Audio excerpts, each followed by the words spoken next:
News और मैं हूं आपके साथ निशी भाटिया। चलिए बुलेटिन की शुरुआत करेंगे देवभूमि उत्तराखंड की कुछ खास और बड़ी खबरों के साथ। 9 नवंबर को उत्तराखंड राज्य स्थापना दिवस सादगी के साथ मनाया जाएगा। दरअसल मुख्यमंत्री पुष्कर सिंह धामी ने इसके लिए अधिकारियों को निर्देशित कर दिया है। सीएम के इस फैसले का कांग्रेस भी स्वागत कर रही है।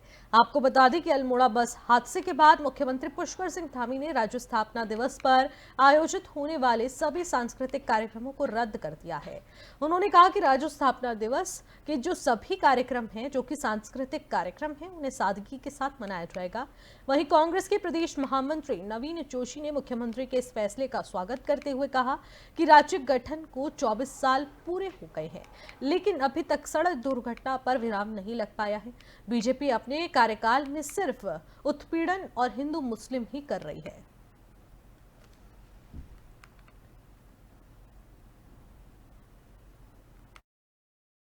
देखिए, अल्मोड़ा के अंदर जो घटना हुई है काफी दुखदायी है और काफी आघात प्रदेश की जनता को पहुंचा है।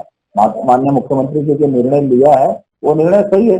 निर्णय तो ये जो क्षति हुई है पूरे प्रदेश की क्षति है, दुख की घड़ी है। तो हमको जो भी राज्य स्थापना के जो प्रोग्राम है, सांस्कृतिक कार्यक्रम है, जो अन्य कार्यक्रम है, उनको स्थगित स्वयं ही कर देना चाहिए था। अब मुख्यमंत्री जी ने घोषणा करी है तो उसको स्थगित करने के साथ सादगी के साथ पूरे प्रदेश के अंदर जो राज्य स्थापना दिवस है उसको मनाना। देखिए, अल्मोड़ा के अंदर और इसी के साथ अगली खबर का रुख करेंगे। वरिष्ठ आईएएस अधिकारी ऊर्जा सचिव डॉक्टर आर मीनाक्षी सुंदरम के साथ सचिवालय में अभद्रता का मामला सामने आया है।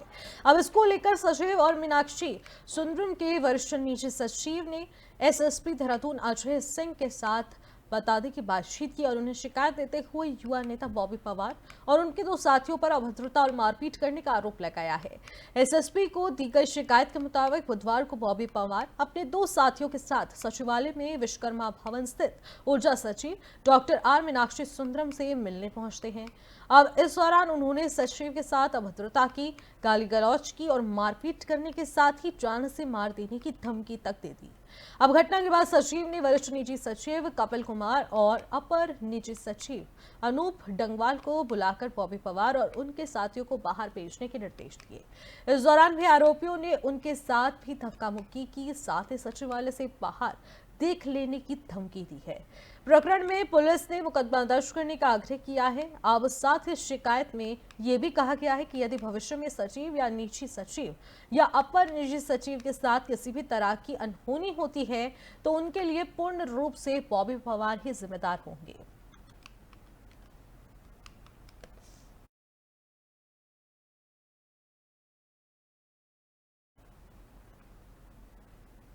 ऋषिकेश के हृदय स्थली की रूप में जाने जाने वाली त्रिवेणी घाट सहित तमाम गंगा घाटों पर छठ पूजा धूमधाम के साथ मनाई जा रही है।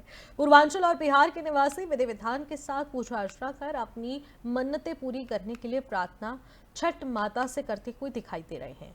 आपको बता दें कि छठ पूजा को लेकर त्रिवेणी घाट को दुल्हन की तरह सजाया गया है। बाजार में भी छठ पूजा की तैयारियों को लेकर काफी रौनक देखने को मिल रही है।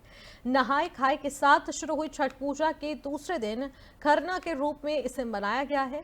अब जिसमें व्रत रखने वाली महिलाओं ने निर्जला व्रत रखकर खास पूजा अर्चना की है। 4 दिन तक चलने वाले छठ पूजा महोत्सव को लेकर पूर्वांचल और बिहार के लोगों में काफी खुशी और उत्साह देखने को मिल रहा है। साथ ही लोग एक दूसरे को छठ पूजा की बधाई दे रहे हैं। खास बात तो यह है कि नवंबर के महीने में हल्की ठंड के बीच ठंडा गंगा जल अब इसमें उतरकर छठ माता की पूजा अर्चना करना काफी ज्यादा कठिन माना जाता है। अब इसे एक तपस्या के रूप में भी पूर्वांचल और बिहार के लोग देखते हैं। अब छठ पूजा के चहल पहल तीर्थ नगरी के लोगों को अपनी ओर आकर्षित कर रही है।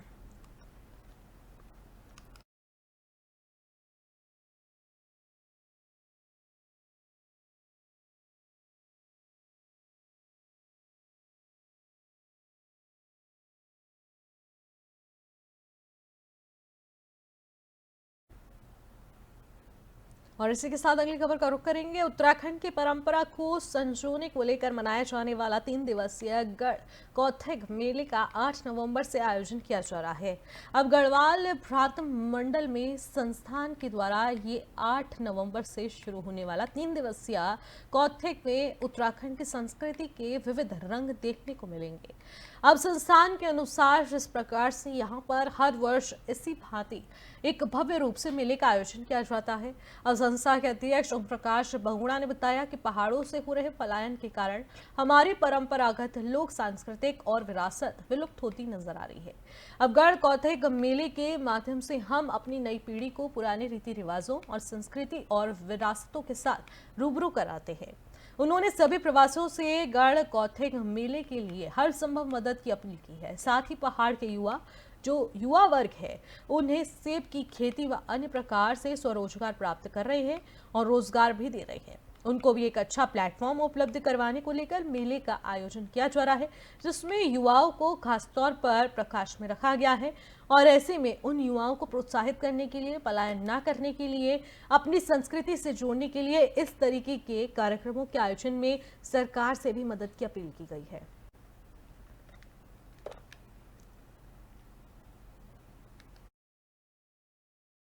ये गढ़ कौथिग हमारा विगत 43 वर्ष तो हमारे स्थापना के हो गए हैं। 23वां गढ़ कौथिग हमारा ये मनाया जा रहा है और मुख्य रूप से इस गढ़ कौथिग को मनाने का उद्देश्य हमारा पहाड़ की पलायन की जो दर्द पीड़ा उसको उजागर करना, पहाड़ के उत्पादनों को, पहाड़ के रहन सहन को, पहाड़ की वेशभूषा को और विशेष तौर से गढ़ भोजन जो हमारा विलुप्त हो गया उसको प्लेटफॉर्म पर ला करके एक मार्केट उपलब्ध कराना भी हमारा मुख्य उद्देश्य है। और जो गढ़वाल के कार्य में कुशल प्रवीण जो हमारा युवा वर्ग है जो आज उपेक्षित पड़ा हुआ है, उनको ढूंढ के हमने अपने मेले में बुलाया है। उनके द्वारा प्रोडक्ट क्या हुआ है, सेब की खेती है, अनार की खेती है, कीवी की खेती है, उसका जो प्रोडक्ट कर रहे हैं उससे जो प्रोडक्टिविटी और उनकी फाइनेंस स्थिति सुधार की है, उन्होंने जो एम्प्लॉयमेंट दिया है अपने साथ। और इसी के साथ खबरों में आगे बढ़ेंगे। अगली खबर लालकुआं से जुड़ी हुई है। वरिष्ठ पुलिस अधीक्षक नैनीताल प्रहलाद नारायण मीणा ने बुधवार को लालकुआं कोतवाली का वार्षिक निरीक्षण किया है। इस दौरान उन्होंने अधिकारियों को सभी व्यवस्थाएं दुरुस्त करने के निर्देश दिए। निरीक्षण के दौरान वरिष्ठ पुलिस अधीक्षक ने कर्मचारी आवास, मालखाना और बैरक, सशस्त्रों व अभिलेखों का गहनता से प्रकाश डालते हुए निरीक्षण किया। साथ ही उन्होंने कोतवाली में लंबे समय से खड़े लावारस वाहनों के निस्तारण के लिए आवश्यक निर्देश दिए। उन्होंने बताया कि कोतवाली के निरीक्षण के दौरान सभी अभिलेख सही पाए गए हैं। साथ ही उन्होंने कोतवाली में साफ सफाई और सफाई की व्यवस्था को दुरुस्त रखने, ड्यूटी रजिस्टर को मेंटेन रखने और सर्विलांस सिस्टम को और अधिक मजबूत रखने की अधीनस्थ कर्मचारियों को सख्त निर्देश दिए हैं।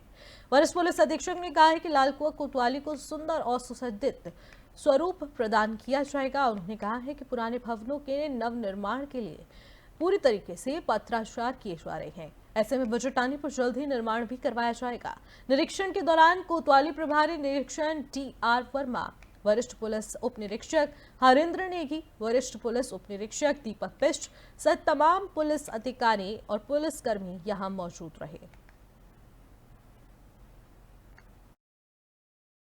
देखिए, लालकुआं थाने का आज वार्षिक निरीक्षण था। तो इस संदर्भ में यहाँ के भवन का, इसके साथ ही जो कर्मचारियों के रहने के जो स्थान है बैरकों का, उनका मैस का उनका निरीक्षण किया गया।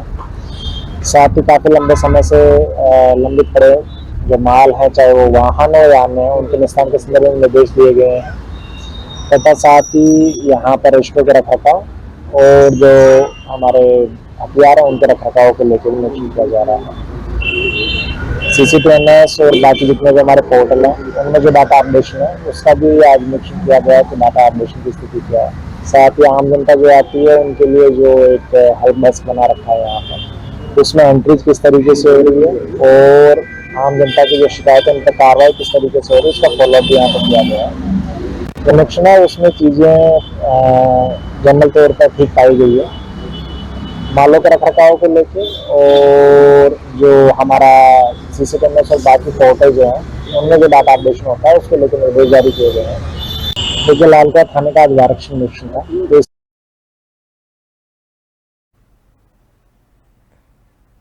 अब खबर उत्तराखंड से है, जहां पर उत्तराखंड में 108 आपातकालीन एम्बुलेंस सेवा की सुविधा दे रही कैंप कंपनी के जनरल मैनेजर अनिल शर्मा ने एम्बुलेंस सेवा की रिस्पांस टाइम में अब किए गए परिवर्तन को जनहित में बताया है। साथ ही उन्होंने कहा है कि कंपनी की कोशिश ये भी रही है कि जल्द से जल्द मौके पर पहुंच पाए।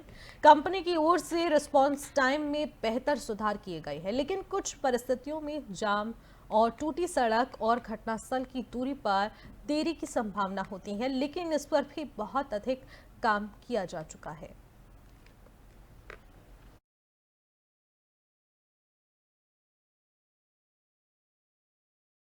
यह आपातकालीन सेवा है, इसमें जिम्मेदारी हम पहले से भी मानते हैं और विगत वर्षों में रिस्पांस टाइम में अच्छा सुधार हुआ है। चाहे मंत्री जी बोले, हमारा सबका उद्देश्य ये है कि आपातकालीन सेवा समय से जल्दी से लोगों तक पहुंचे। इसके लिए विभिन्न स्तरों पर काम हो रहा है। जैसे मंत्री जी ने बोला कि नंबर ऑफ एम्बुलेंस भी बढ़ाई जा रही है, तो एम्बुलेंस की डिस्टेंस कितनी होती है, सड़क पर जाम रहता है, कभी रोड टूट जाती है, तो ये बहुत सारे फैक्टर होते हैं जिसके कारण किन्हीं परिस्थितियों में देर हो जाती है। लेकिन बहुतायत में हमने विगत वर्षों में देखा है कि 10 से 12 मिनट का इम्प्रूवमेंट हुआ है रिस्पांस टाइम में। ये आपातकाल फिलहाल इन खबरों में बस इतना ही। देश और दुनिया की तमाम बड़ी खबरों के लिए आप देखते रहिएगा FM न्यूज़। नमस्कार।